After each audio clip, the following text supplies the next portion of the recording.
টাকা বৃদ্ধি ঘটিয়েছে।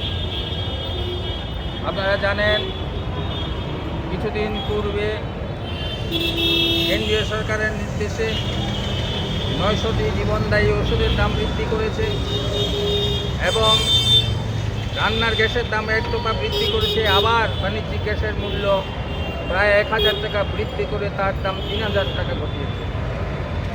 আপনারা জানেন বাজারে আগুন লেগেছে, অত্যাবশ্যকীয় পণ্যের মূল্য হু হু করে বাড়ছে, সরকার নিয়ন্ত্রণ করতে পারছে না, জনগণ দিশেহারা, রুটি রোজগারহীন দেশের কোটি কোটি মানুষ আজ দিশেহারা, বাঁচার কোনো পথ পাচ্ছে না।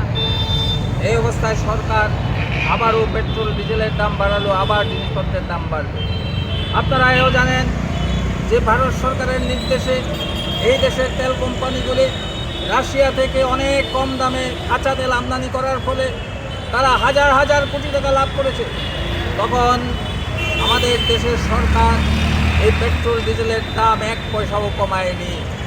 আজকে মধ্যপ্রাচ্যের যুদ্ধের অজুহাত খাড়া করে আবার পেট্রোল ডিজেলের দাম বাড়ালো।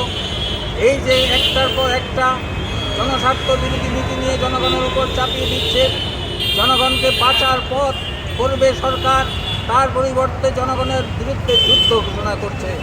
আমরা সিপিআই কমিউনিস্ট দলের উদ্যোগে সারা দেশে এই জনবিরোধী সিদ্ধান্ত পেট্রোল ডিজেলের মূল্যবৃদ্ধি প্রত্যাহারের দাবিতে আন্দোলন গড়ে তুলছি।